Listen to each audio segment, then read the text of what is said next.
my ma, me mamunyina adwo. Me san mamunyina nso afrinsia pa. Afi nkọ emetu yemfie so. Afi sese na ye nyina na yete ase. Ase de emu amunimu no. Esuma samo bre na edu. Eni ti baabi obi bia wo. Fedwai na me nso maba. Se ne da me de bo matrase no.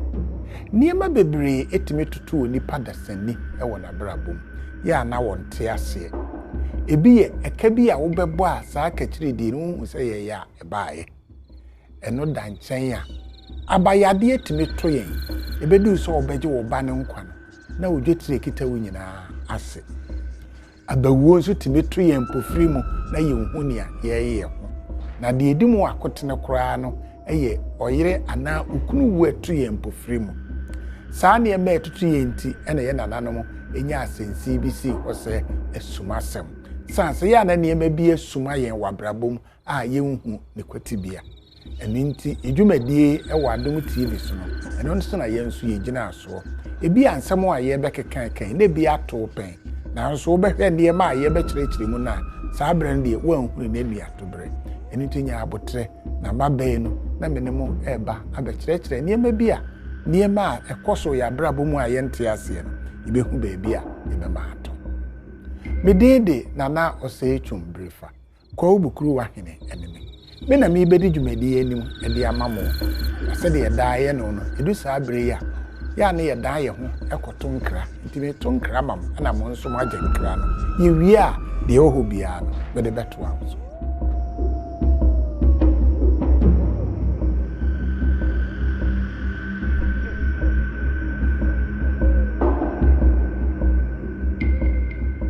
Yo, o my ma medamase. Se mwanya me ho a botre na makwa akoto nkra de aba. Se de mo amunim no. We na eye dwumadi a edi kan wo afe mpimienu ene dunkron a yewura mu no emu. Na ye pese ye hwe ne ma bi a yegire se yaye ne atwa mu no ne yegire se ye beye no wa ha ama etimi aboaye na se ye peni se nso de a na esi enya won a wonim de na won atimi aba abekyerechire yen ne ma bi mu eno nti sabre mene prophet Abednego ena ehia ewo ha prophet nana afrinsia pa afen kombeto ye afisese na enye ti ase ankwatente ahoden apomudire nyame nhira emoni po yodefo mfa benka homa ye nto ye nkwada so ahoden edewade ase yo eye prophet eja they say awabtu hey yo afie yesimu yi woni wa yedi wadi kan amen na ase woni yedi wadi kan ya yo say na fe no ekọ no eye ma wo ewo ba bi ana wo ne ne ma bi a obetimi ya bobo so yo sabi ye beda ososo eja nyankopon ase ye eja wo so uden hunti wahene mbra ne opanya wasase so se ne eto wo soro eja pa ye de wase beka ho nyam nkokro nshranka ne da o Yesu Kristo dimo amen amen yo say nyankopon adaruma na adomara kwa ene esantia adom esumasem ene wiasa fane nyina ye chia mo ye mama official pa yo nyama bebere wo ho a esisi afi na etwamu sa na ne nyina gina sania watworo wo se enye ye ne honam ne moja na enya na ye ne sumu tumfo ahohombone tumia howa ekutia yen nyama bebere nyankopon dia mayen nanso nya ye ne wo mote no won no wompe enu ntira ma nyama bebere aiden esisi enti no soro kasa ese asunje abasuro na asase so fomonye de mundue na eche se asembi ewo asase so amen amen eye etomribu ho a obetimi ehu se yen ya brabo mu no ene ma bitimi etoto yen na enkanka se yede ko afena wieye no ne ma ya dia na yeninna so etimi eba ema yehu se na ade na sa ne ma we no nyina aba na se eba ne sa ya na etimi hu se ya yenkrabie mu no ase ne ma bi eye sumasem wo sunsumu na yen eba ne sa okwan be ne be fa so yebetimi agina sa ne ma yiso yo e de Awurade ase sabre te sese na oka afe beso a eya niam bebre sisi sa na no na me ye mpaebo a mebisa se Awurade eye denti na saa niema no eba yeah enti mpabonu na onyankopon ne tumi ahoden kofa abusum bia na go fi India enti meche wom because I have power to know, power to do enti no India mbusum no denti na wo fi India ton na wo beji Ghana abosu senya wo pen na wo be yo ha na mra onyankopon tiase na Israel safawade ososo eja nyankopon ama yetumi de oni ho kwai no se nienti a obai ne se enkrofo Ganafo empanyimfo asofo sojafo policefo Ganafo so ye nurse doctor bebre up to kwan aba Ghana India bebre so akomia miai abeji moa asebo afene soa sana bebre so afi bebre be kwa sori o onyame boa me na afene soa afeda se mabeda wase onipa eniaye entini bosomo India bosomo se bebre mpanyimfo na begigi niama moa ndro ni ade a wo kire me kwa se bebre no wasifie wonyeska otimo enso ni fu adaka mo na oda bebre wo Ghana wo da fu adaka ebiesi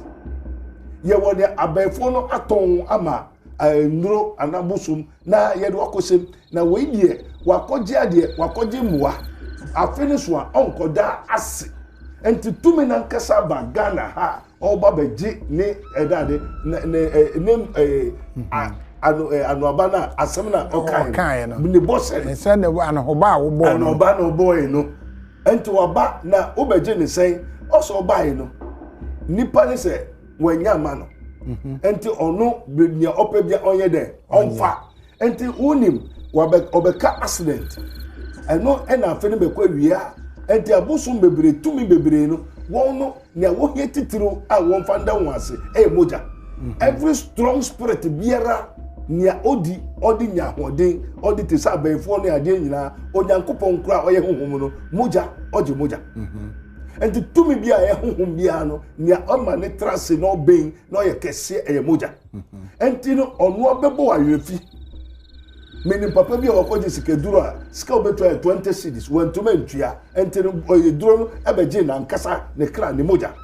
enti India boso na ba omba beje moja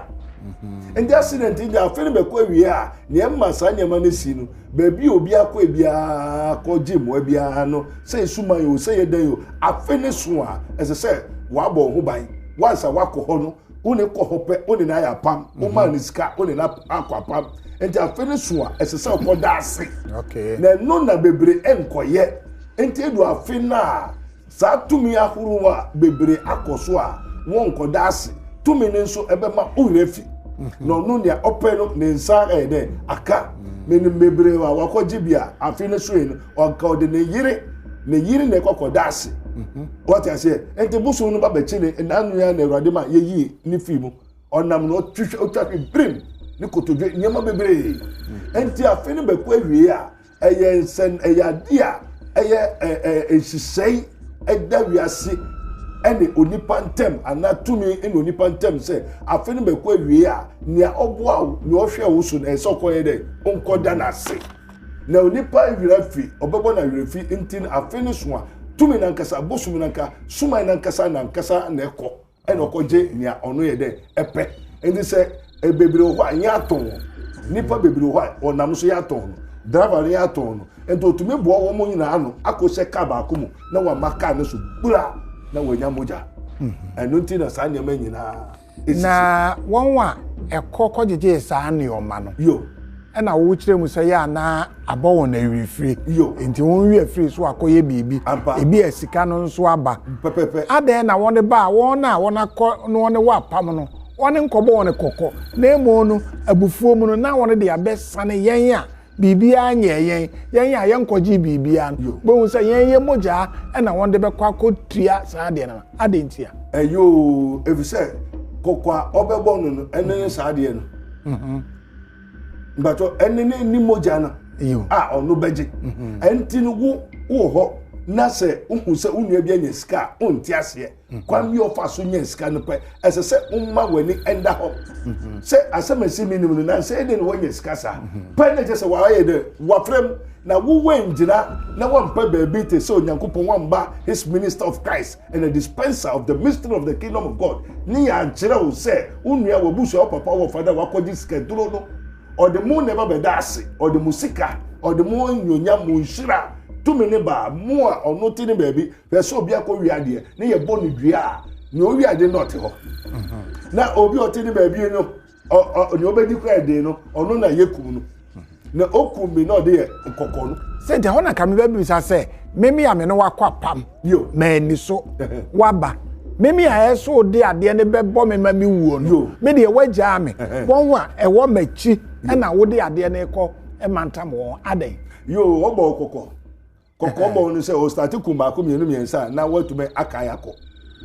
aden na me ame ye de wa wo me fa me wo me kume me yo eno jese yen ana uko baby a owo tumi a na wa kire o se sadi we na ekọ enti mu nkosi ano ana mu ndane no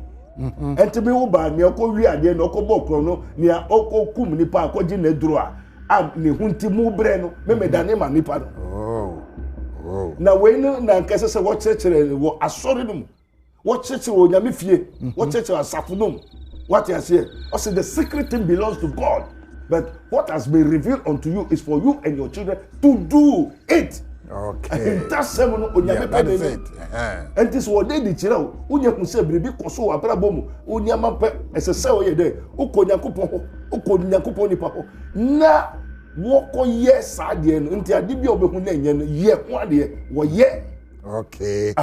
Nti niema bi a ekoso ewo wabra bomu na ye ahintasem wogire se enye ene wo nkrabia no enko no eno na eso udi echire okay eye se ya di bronya wie yo na se de Kristofo no wonye Kristofo na ye yam ye ho eko eba ne nyina na ye de echire bra ye wo Yesu Kristo ampa enti ye bebisa se ho ani Yesu no na se ye busa ho ani Yesu no a ye bebisa ne se enti bronya ye die no so eye ne kwa so yo ye da Israel saforade osura asasiro ani ya sotofo ye da wase nyenti a wodi bronya eni chero semunum ana Onyankopon antro se wondi bronya ana won Yesu ankasa so ankasa wondi na woda eni Bible num na mom ewo chero semunum se wawo obi amayen sa na sa nipa no wo se ne honkom free Genesis to Revelation na Yesu Kristo bebre enimu na Yesu Kristo ono ne abodi nyina abakai ono ankasa nso ne one will call something destiny shebre twifo kan kasa se shebre but shebra but what eri shebra enti Onyankopon ankasa wo shebra shebre na ntwi wo shebre onipa wo shebra abodi biara Onyankopon boy bia ewo sa shebra ye friend shebre shebra no ye nia Onyankopon de atowo so te say ye for example owia ne shebra ye shebre ne se adechia obepie na wabebo wia body dendi enumre boko na oyede okofie anti sa no nipa nso wone de na ode abodi nyina kwan hye ne nsa but onipa kwan pe na enni ni mo mpacho what you say enti onipa kwan pe na enni ni mo se bi odantwi onka biane onye fufuo onjare ne ba na so onimbribia oye bia entatia but onipa de ne shebre no eye Onyankopon ankasa ne doba na wo fre ne Yesu Kristo onipa shebre aye shebra eni Yesu Kristo eye Onyankopon asem oye hunhum na obefa onipa tebia to ne hoso betra asase su na ono ahaban nduro dua ensuo abodi bia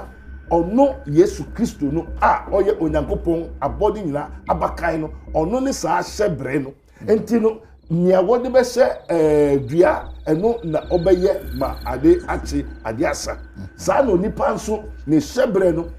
onyame eye nia waka kire wo but o tie ni onipa te say konko anase vessel nia wode be shem wode be gum eno ena ebepie ebedadi but o tie ni enti sunsun mu no so bitumi kire onipa no ne kra wo ka onipa nkesa onipa ye okra a owo honam san wo honhom enti no se o sebre no wo frɛ okra no na wo so onyame nhyira wa okra no niasa onyame nhyira ho eno ena oba be manifest physical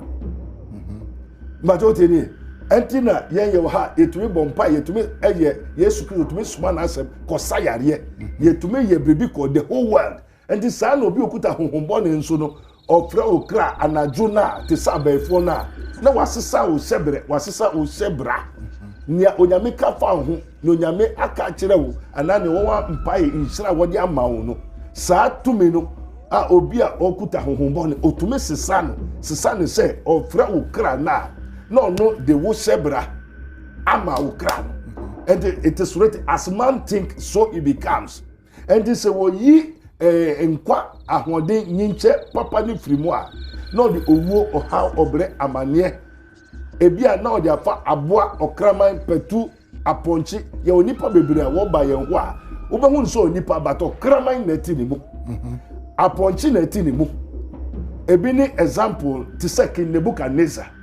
oyo nipa oyo hene kese onyankopon ma ne sebra oyo hene ma nkrofo obo nkrofo na o ma ne hoso ye nyama trimodin nyama oye enye ena onyankopon soma abofo se won kan kire odifo Daniel so on kire ne dai na waso na se that's the secret thing o de man no o se bra ho ase ye papa no nyame hu mobo Nebuchadnezzar se ono kasa no waye peno asem onyankopon asem fi suru ka kire ne se sasem na wanka wanfa ni onyam obuo amfama osoro asase ru adenya sotomfo ne de ye be ma wakoda ne aboa na kotra wire mu emfieson afieson ne nsem esonson enti mon sisa ne dade ne kra no na kuma ne sebre no mbato muti wo yi na kuma eyi ne sebre ene wode dade aboa sebre eto ni mu enti odane ti se den aboa kotra wire mu wi dade wira enti preko udware na obesa koto wenum mbajo teni preko udware ne se de obesa koto dontorinum na opese preko onkoto dontorinum this was a sonic sebre was a sonic cra was a sonic command no de aponche and ogwan kuma to preko ma udware na onko hobium okay enti sana onipa nso no wotumi se sonic sebre no sunsumu ade no wo yi okra na wotumi de aponche ogwan na ntwi twese obi ho no akofo bi wakoye biribi oseminim no ye because sunsumu no ya sesa ne shebre okay enti ya no ya dwene mu na ma yedi Yesu awoda ana yo Yesu awoda nde eye yende se nwa wo Yesu enti eyonipa na ehhehye se yemfa Yesu Kristo no eye onyankopon abode nyina abakan no yemfa na woda na wo no yemfa nko se afi na wie na yendi mfanse ne din ene onyam yenkamfo no but bebre nso wondi no ne kwan so eyo bebre ho be di afi no bronya no okodi no poano okodi no wahifa okodi ni efise onim de kode wo fa ni Yesu no ana onim se Yesu na nkasa ye ono nkasa ne sebre enti bebre onfo buo ni die emfa ma agenkwa ade nyina sotumfo abode nyina abakai onyankopon doba okay enti de wo kan no Yesu ba ye no yo ene be yen krabia very good na oma ye no won wa na wo hodada no se na won nso krabia te very good mra oma ye ono o say I am yesterday today and forever me bato teni yeah me too mra won wo ni ye no no wo mra ono owo ho answer wo bo wiase what was in the beginning was the word and the word was with God and the word was God assassin no wo na na ono onyankopon na wo ho na oye dad onyankopon oye abode oye mframa oye tumi biribiara oni esu but otumi ye biribia enti mra won wo ne ye on baye no na owo ho se ahom nti ọmaaye no wọn a na ẹwọ hɔ no yo sɛn na wɔn hu Yesu ọmaaye no ayo mra on baye no na wonim no a eye adifoɔ no de wonim sɛ oyo nyame na onyame nso ye hu no ye ntene nka but adifoɔ no de wɔn de honhom na ɛma wɔn mo ɛtumi de adanse ɛhyɛ nkɔm no na wonim sɛ onyame bi wɔ hɔ but na wonim sɛ ọba bẹyẹ onyankopɔn ba mbacho tie wonim so onyame bi na ɛkasa kyerɛ wo na menkyerɛ wo hintasɛm baako a ɛwɔ hɔ ne sɛ mra onyankopɔn ansa na ɔbɛbɔ wiase ɔbɛbɔ soro ne asase na ɔbɛbɔ biribia no Yesu Kristo no di kan wo no ɛna ɔwo Yesu no ɔde tumi nyinaa asɛm nyinaa hyɛ Yesu nsa ɛna wɔtwerɛ ade bi a wɔfrɛ Satan no na Bible ɛmbaeɛ. But near what scripture, so what I say, that scripture is called Bibliosarium, what Sialomaticum. That is according to our spiritual science. Yeah, spiritual science. In the Bible, we call it the book of life. Anyway, angels and the Trahuesia. And to Yankupon Troy in Odema, yes, and a yes to the ma above one, and above one so the comma yes, a daddy named Kwa. And to you cannot say you are angel because the Spirit of the Lord speaks to my spirit that we are sons of God, but not angels. Or if you be obekas or your bofo, catch us miss or your boy or trufo. Or nipa be or your bofo. He said, very good. And you know, Jesus Christ, we the sons of God, you know, the servants of God, they are the prophets, and every prophet, you angel, no oba gift. God give us Jesus Christ. Jesus Christ give us what? The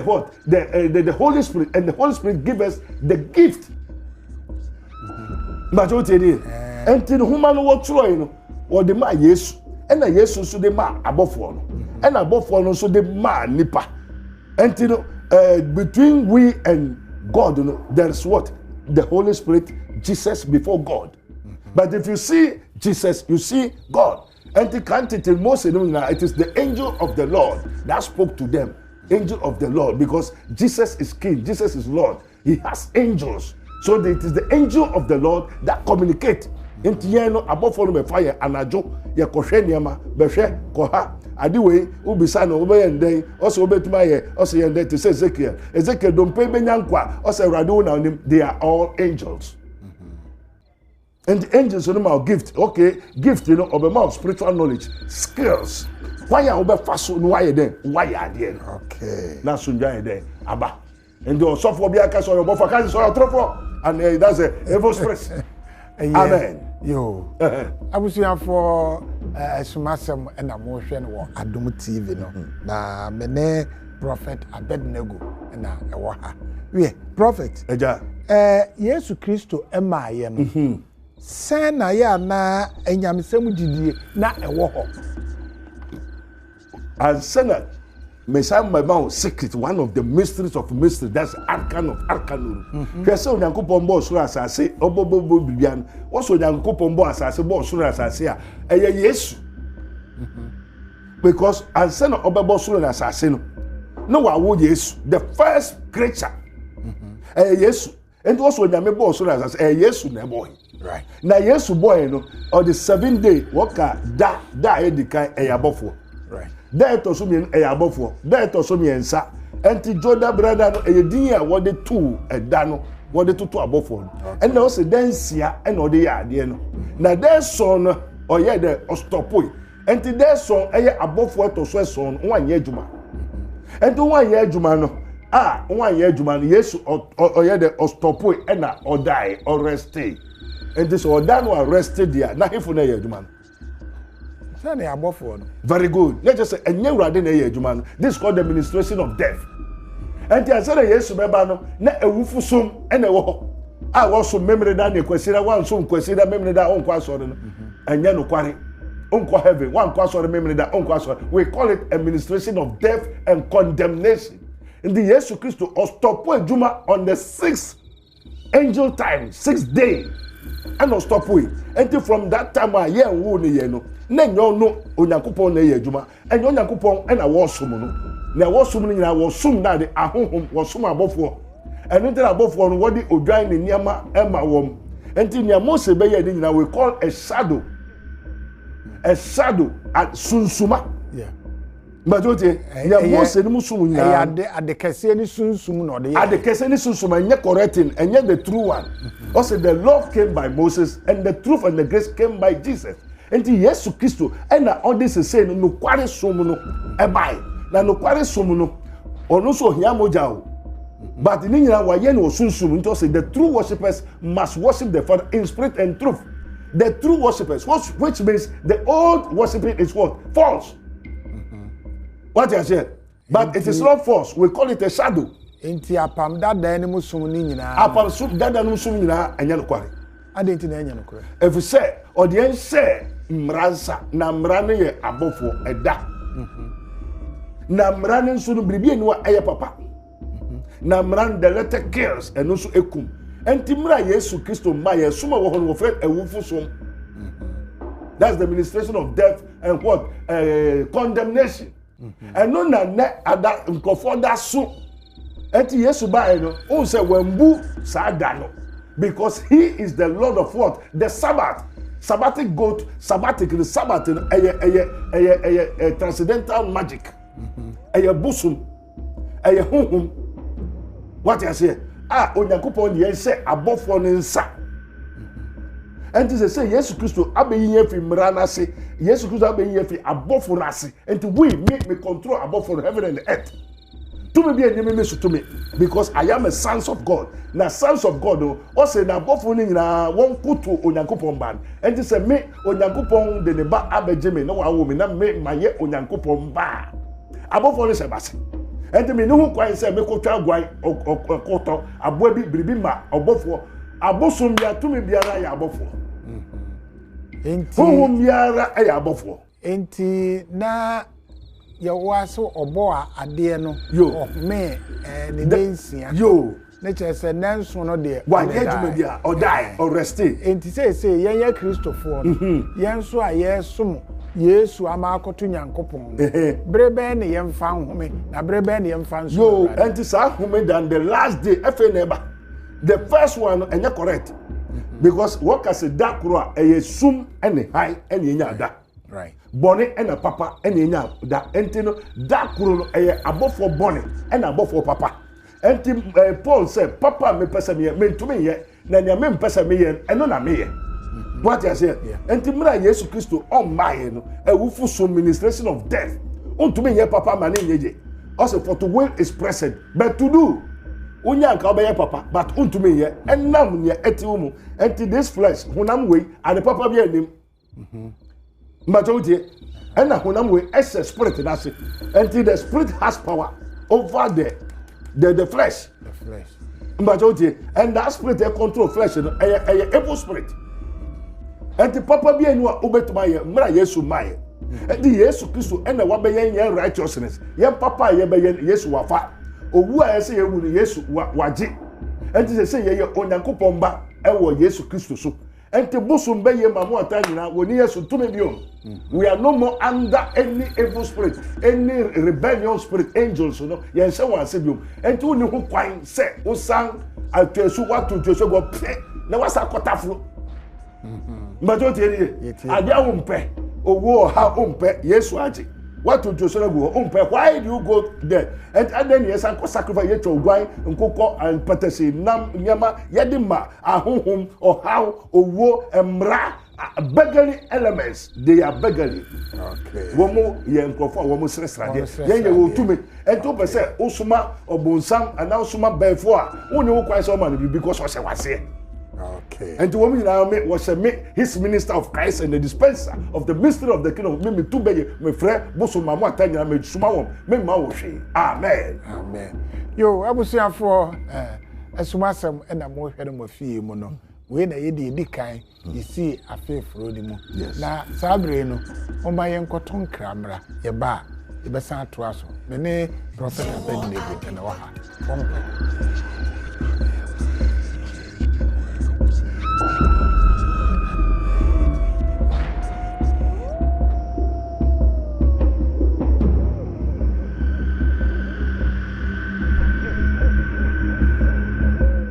abusuafo medamase se monya me ho abotre na makwa akoto nkra aba esumasem na mo hwe no wo mafie mu no na mene prophet Abednego na yesia ewo ha na we na yedi kan ewo afini mu we prophet eja se minsura ye mebusa ne se yesia afifro mu na se wo hwa den na nyame ayi akire na hintasem ben na wugiri se nyame sunsum na yi akire de wugiri se afi a yesimu yi ebetimi ayamaye yo ye da Awurade ase onyankopon aka se mebi na kire one o se nkwa yeto senya ka eko na petro tumi sawo mu no sana onipa tumi ko onam nso na ne nkwa asa na asa enti je so to nkwa yeto na nipa bebre na obisam se identity na I menhwe board menhwe obo se obituary what a glory what a way bebre ho a na ye onyame ya ne nkwa endu ye ne time onsum ye na so ne nkwa ne ya de yato ye yi ena bebre wod won nkwa atu chacha wod won mo abrabo won mo we call health won mo shira wod atu ho mbacho wutie ne ye ena wod obi nso ne open no ai abefa wo yare biara nkwa sote ena ye won krofo so woni nkwa won do won nkwa that is the agent of the devil abaifo no ena Awurade kire me say titiri won ye mpanyimfo ni nyina wie na ne aka ne nkwada no ese wodi tumi ahuru asise nkwada no mu fi school ehifo de nursery na no ababa baako o se mamu atahoma bi o da kwa na mamu atabade ho entino se no afia ye ba begura mu no won ayi tumi no ahohombone no de won chiche se na ye chiche enti obia nye de enye very careful wo achede aduanidi asofo no bi hokra bebre wa asofo ma no asore ma betoto niam akoche wom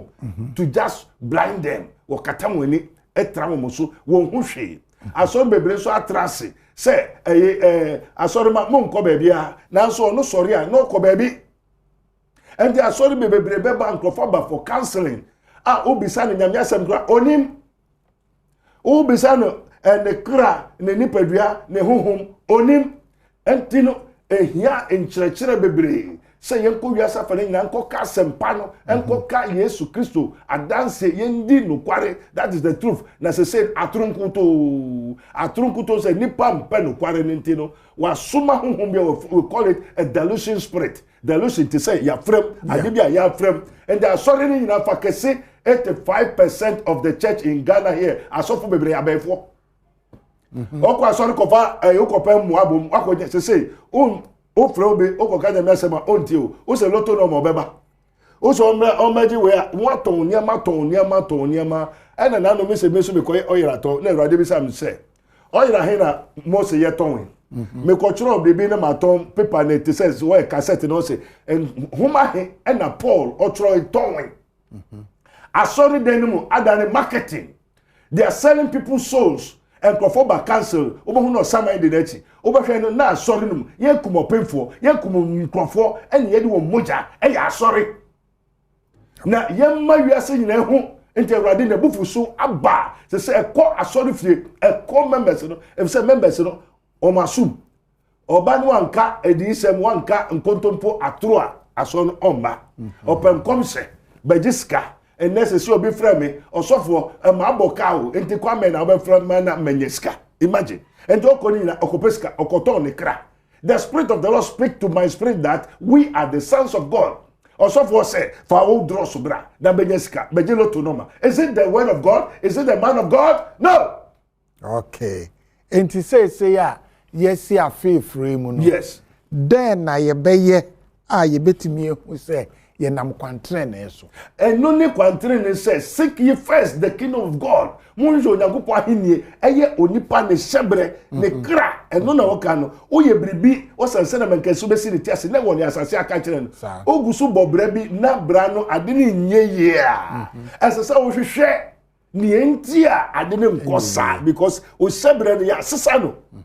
enti no afia ye ba bewura mu me pacho hwehwe o pese hu ne ekoso wo sofo no kra o pese hu so your sofo a bra the Rabboni Spiritual Research and Divine Medical Laboratory. You may know the truth, and the truth shall set you free. For the kingdom of God is not by words, and yet talking, you know, it's by power, demonstration of the Spirit and the power of God. You may know the truth, and the truth, that's Jesus Christ. You have to know Him and see Him, and He alone can save you. Me pacho atro na da say I desefo brabaji we kan no wo so ko baby na wo okom de wa wo nwa bia didi me na mo wo nyaka say eye busum aduane a endi ene baji busum sika baji say ye konjo sika eye selling of souls wo de wo to nkofo kra wo to nkofo kra and they say bebe kra so wo nkwa so rebium wo to so fo bia ene baji sika fa bag bra o sika atro we call the spirit of lying, spirit of error. Abawa suffering, abawa sarunum, malamu edinsifu kremo, enti hwehwe onyankopon ahenie ne netre no kai, opeso ware. Also kwa ware bisa, opeso ye adwuma, opebia first, seek first the kingdom of God and his righteousness, and all the rest shall be added unto you. The miracle has to follow you, not you go for miracles. Yo. Amen. Yeah. Enti abusuafo osofo Abednego na say mama mfa ne number no emam ne number no ye 020 859 9576 020 859 9576 and at the etoso no so ye 027 897 7215 027 897-7215. Yeah, Prophet. Eja. Na obi pair so oba wo a ehe na wo. Yo, me pacho ofa cafe baby obe babia bra ensawam. Ensawam odo ensawam fa adwoji taxi. Se obesi wo Oreku Liberty Coastal. Ana odo ensawam fa otun asika wo kota kwansu na bisa otun ase udu otun ase bisa the Kingdom of God Ministry and the preparatory school your school any asori entino either say sawom ahoye mission house and asori no wo otun ase yo entino ebrebia o ye ready bia ofra obabeto yen obehu onyankopon nyonyam na mo entrance man fufo ndaro quite say na eye wo no me pacho me say Onipa na brabo jira ne shebre so the destiny. Jesus Christ himself is the what? The Lord of destiny, and he himself is a destiny. Na shebra wo fe shebre no ye wo nanim enye wo nachi. Nanim no eye ne onyankopon pe se wo beye ubenye sika mungu mo asendore te se poano anwea. Ena obonsam ba efo busufu duefo no be ware a na wayi wo shebra no na de obewo mienu dade wo fe be woman mo mienu no mienu miensa no entafo ana there be won so ka say me say won bebre dimbi wo fe no family planning wo on here ready so be family planning but we bush of your family planning make just so sebre ya dey ya sisa no okay wo ye bribi wo bobra wa ware ba ko mienu miensa enkoye pe ho say o sebre ya dey ya sisa wo ye adwuma enyeye wo ye bribi na enye ya agina wo sebre what friend who sebra wa brabo no it has been changed me say me nim krofo bebra o your krofo o krofo mo the motia spirit and say nimu opa today nimu scan wo hefa odu hope ade no be yi a kire no enti bebra obem so na mo o ya aboa ne asesa ne sebre no enti na brabo sebra enti na brabo nyina de asesa yo ene wo de obonsam obai se obewia wakum no asai okwa ware okwa busu a watomra okwa ye bibi a enyeje onyamenka ye ho ye chia Ghana fo nyina afie ba bewura mu de me pacho seek first the king of God onyankopon hin eye obrabo o sebre a woka biasefo eye sebra wa brabo ensi oye enka ye ho ye ma kwatete ahode nana onyamento nkware ma ya hode ma kwatete yes afida say yes enhia ahode a emfia ahode ngom apomudin wom na nhira nso ka ho e wo Yesu Kristo din mu amen amen amen yo abusuafo Sabre de the prophet ya de ne de na abawiye into prophet we de na da wase safi wo no wadi kan aba na ye hwese de waka nyina nso ebeye amaye afi de obetimi asori yo abusiafo se de mo amunim no we na ye de di kan a ye de abie afena no enu nti de ba ye bia no de ogiri se ye ma wo no fa de enya ma wo no so totwene ebi ade wo to atwene no so no de no na eye ema wo bi nti sabre de be mo besi ha na ne me kra mo ane se apue ne ba bia anwoye nti ye ko ye wonda se ne na mo me hwe ye ko so ye sabre de bukuru wa here mapaja